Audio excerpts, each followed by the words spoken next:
Good morning. आज अपन राजस्थान की प्रमुख मिट्टियों का द्वितीय चरण उसके बारे में अध्ययन करेंगे। लास्ट मिट्टियों के लेक्चर में अपने मृदा का गठन, मृदा संगठन व मृदा की प्रमुख विशेषता या प्राथमिक जानकारी के बारे में अध्ययन किया था। आज हम राजस्थान की जो प्रमुख मिट्टियाँ हैं उसके बारे में अध्ययन करेंगे। सॉइल ऑफ राजस्थान, राजस्थान की मृदाएँ। राजस्थान की मिट्टियों का अध्ययन दो प्रकार से कर सकते हैं। राजस्थान की मिट्टियों का सामान्य वर्गीकरण जो कि मृदा के घटकों, रंग, उनके उपजाऊपन, कृषि में उपयोगिता आदि पर आधारित है। इसके अलावा हम राजस्थान की मिट्टियों को वैज्ञानिक आधार पर भी पढ़ सकते हैं। जो संयुक्त राज्य अमेरिका के द्वारा दिया गया वर्गीकरण है वो अगले लेक्चर में उसका अध्ययन करेंगे। अभी वर्तमान में मिट्टियों का वैज्ञानिक वर्गीकरण विश्व में पाई जाने वाली मृदाओं के भौतिक व रासायनिक गुणों पर आधारित है, जिसे टेक्सोनोमिकल क्लासिफिकेशन के नाम से जानते हैं। इसका अध्ययन अपन अगली क्लास में करेंगे या अगले लेक्चर में करेंगे। राजस्थान की मिट्टियों का विकास, यहाँ भूतकाल में हुए जलवायु परिवर्तन, क्लाइमेट चेंज, यहाँ के धरातली स्वरूप, ऊंचावच, टेरेन व रिलीफ, भूगर्भिक संरचना, जियोलॉजिकल स्ट्रक्चर, प्राकृतिक प्रक्रमों, नेचुरल प्रोसेस द्वारा, चट्टानों के अपक्षय अवरोधन व परिवहन निक्षेपण द्वारा हुआ है। राजस्थान की अधिकांश मिट्टियाँ जलोढ़, एलुवियल, वायुड व विंड ब्लोन प्रकार की हैं। अतः अपन कह सकते हैं कि मिट्टी की विशेषता और कृषि के लिए उसकी उपयोगिता के आधार पर राजस्थान में विभिन्न प्रकार की मिट्टियाँ पाई जाती हैं, या मिट्टी के उपजाऊपन के आधार पर भी राजस्थान में विभिन्न प्रकार की मिट्टियाँ पाई जाती है, जिसका अपन अध्ययन करते हैं। भूगर्भिक विशेषज्ञ ये मानते हैं कि राजस्थान में ट्रेसरी काल में नदी मैदानों, रिवर प्लेन्स की उत्पत्ति हुई थी। बाद में लगातार जलवायु परिवर्तन के कारण यहाँ उष्ण व शुष्क, हॉट एंड ड्राई जलवायु की वजह से ये रिवर प्लेन धीरे धीरे विंड ब्लोन प्लेन या वातीय मैदानों में बदलते गए, जिसमें राजस्थान का पश्चिमी भाग रेतीले मरुस्थल में परिवर्तित हो गया। इसी वजह से पश्चिमी राजस्थान की मिट्टियाँ रेतीली गुणयुक्त है। आपको पता है वेस्टर्न राजस्थान जहाँ स्थित है वहाँ पहले 33 सागर थे, तो 33 सागर के अवशेष हैं। तो शुरुआत में रिवर प्लेन्स के द्वारा या ट्रेसरी काल में जलवायु परिवर्तन के फलस्वरूप उष्ण व शुष्क जलवायु की वजह से ये धीरे धीरे वातीय मैदानों में बदलते गए, जिससे पश्चिमी राजस्थान में रेतीले मरुस्थल का निर्माण हो गया। तो वहाँ रेतीली गुणयुक्त मिट्टी पाई जाती है। रेतीली बलुई मिट्टी ये बेसिकली इसका मोटा कण होता है, नमी धारण की निम्न क्षमता होती है, नाइट्रोजन व कार्बनिक लवणों की अल्पता या कमी पाई जाती है, कैल्शियम लवणों की अधिकता होती है। ये जो रेतीली मिट्टी है इसमें बेसिकली खरीफ की फसल जैसे बाजरा, मोठ व मूंग का उत्पादन अधिकतम रूप से किया जाता है। अतः थार मरुस्थल में उष्ण व शुष्क जलवायु के कारण ग्रेनाइट एवं बालू का पत्थर, सैंडस्टोन युक्त चट्टानों के विघटन से बलुई या रेतीली या सैंडी सॉइल की उत्पत्ति हुई, यह बलुई मिट्टी की उत्पत्ति हुई। टिब्बेदार बलुई मिट्टी थार मरुस्थल में वहाँ पाई जाती है जहाँ बालू का स्तूपों का विस्तार अधिकतम है। इस प्रकार की मिट्टी में 85 से 90% मात्रा बालू या रेत की होती है, सैंड की होती है। इसका रंग पीला भूरा येलो ब्राउन होता है। इस प्रकार की मिट्टी राजस्थान में जैसलमेर के सम, रामगढ़, फतेहगढ़, पश्चिमी बाड़मेर, जोधपुर में फलोदी, शेरगढ़, बाप, बिलाड़ा, ओसिया, श्री गंगानगर के पश्चिमी हिस्सों में, हनुमानगढ़ के नहौर, पश्चिमी बीकानेर, चूरू के पश्चिमी हिस्सों में, सिक्कर, जून के कुछ क्षेत्रों में, नागौर व जालोर के कुछ क्षेत्रों में इस प्रकार की मिट्टी का विस्तार है। तो रेतीली बलुई मिट्टी राजस्थान के वेस्टर्न पार्ट में पाई जाती है, जहाँ बालू का स्तूप का विस्तार है, या जहाँ रेतीले टीले है वहाँ इसकी उपस्थिति ज़्यादा है। ये मिट्टियाँ मोटे संगठन की होती हैं, अभी बताया मोटे कण होते हैं, नमी धारण की निम्न क्षमता होती है, इनकी जल धारण क्षमता कम होती है। इस प्रकार की मिट्टियों में हुमस व पोषक तत्वों की कमी पाई जाती है, जैसे नाइट्रोजन या कार्बनिक लवणों का अभाव पाया जाता है। बेसिकली कैल्शियम लवणों की अधिकता पाई जाती है सैंडस्टोन के कारण। इस प्रकार की मिट्टियाँ मोटे अनाज जैसे बाजरा, मूंग, मोठ की कृषि की जाती है, या फिर खरीफ की फसल के लिए इस प्रकार की मिट्टियाँ उपयुक्त मानी जाती है। अगर रेनफॉल अधिकतम होगा या रेनफॉल अच्छी होगी तो खरीफ की फसल भी यहाँ बहुतायत रूप से उत्पादित की जा सकती है। दूसरा, भूरी रेतीली मिट्टी, ब्राउन सैंडी सॉइल, ये बाड़मेर, जैसलमेर, बीकानेर, जोधपुर, नागौर, जालोर, चूरू, सिक्कर, झुंझुनू आदि क्षेत्रों में पाई जाती है। इस प्रकार की मिट्टी में हुमस या जीवांश व पोषक तत्वों की कमी होती है, परंतु रासायनिक खादों जैसे नाइट्रेट, फास्फेट युक्त तथा सिंचाई की सुविधा उपलब्ध होने पर बाजरा, ज्वार, मोठ व गंवार की खेती की जा सकती है।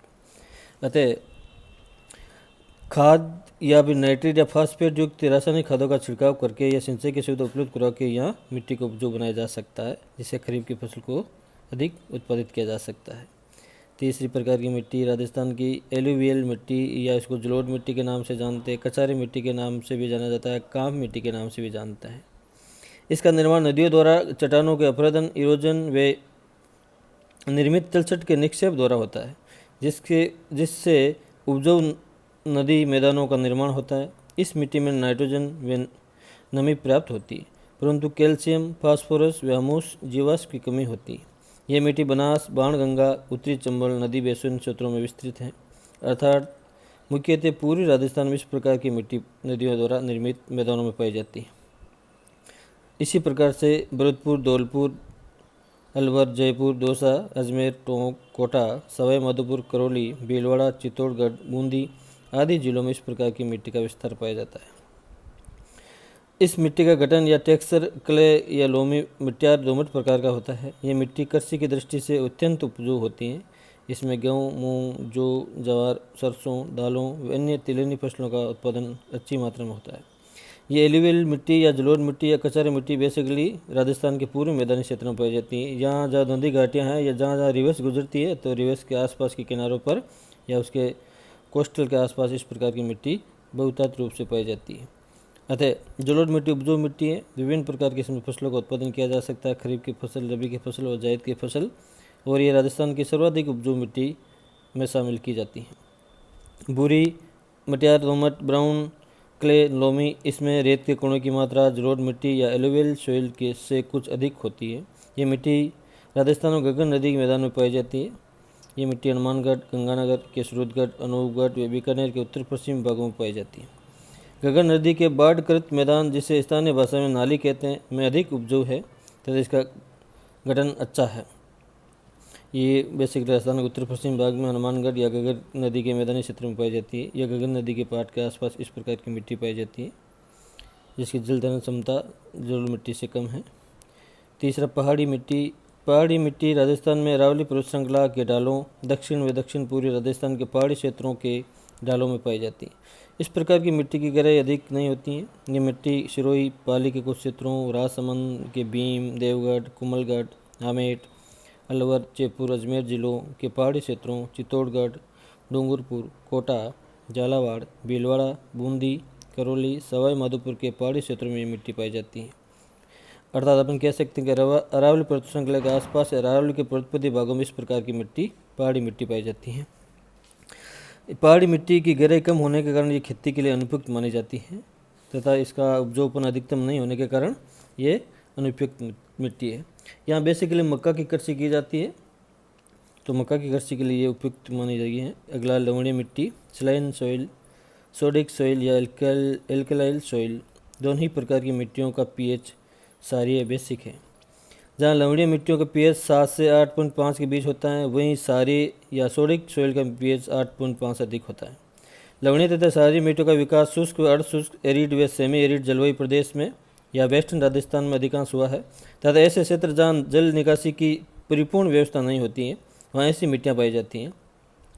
शुष्क व अर्धशुष्क जलवायु क्षेत्रों में उच्च तापमान और अत्यधिक वाष्पीकरण होने से केशिकातों या कैपिलरी एक्शन के कारण मिट्टी की आंतरिक परतों से लवणीय व सारे पदार्थ जल में घुलकर मिट्टी की ऊपरी परतों में पहुंच जाते हैं। जल के वाष्पीकरण के पश्चात मिट्टी की ऊपरी परतों में लवणों तथा सारे पदार्थों की अधिकता हो जाती है, जिससे मिट्टी का पीएच बढ़ जाता है। लवणीय या सोडिक या सलाइन सॉइल्स में सोडियम क्लोराइड NaCl की अधिकता के कारण मिट्टी के ऊपरी परत सफ़ेद नजर आती है। लवणीय तथा सारी मिट्टियों में सोडियम, कैल्शियम, मैग्नीशियम, पोटेशियम के chloride, sulphate, carbonate, bicarbonate, nitrate आदि अधिक मात्रा में पाए जाते हैं। लवणीय पदार्थों की अधिकता के कारण ये मिट्टियाँ कृषि के लिए उपयुक्त नहीं हैं। अतः अपन कह सकते हैं लवणीय मिट्टियाँ वैसे इसमें सारे व लवणीय तत्वों की अधिकता के कारण अनुपयुक्त है। प्राकृतिक रूप से निम्न भूभागों में उपलब्ध पाई जाती हैं या फिर केशिका तो या कैपिलरी एक्शन के द्वारा इस प्रकार की मिट्टियों का निर्माण होता है। इसका ताज़ा उदाहरण अपन सांबर झील में नमक उत्पादन के रूप में ले सकते हैं। सांबर झील में बेसिकली नमक उत्पादन या पचपदरा के आसपास इस प्रकार की मिट्टी अधिकता या अधिक रूप में पाई जाती है।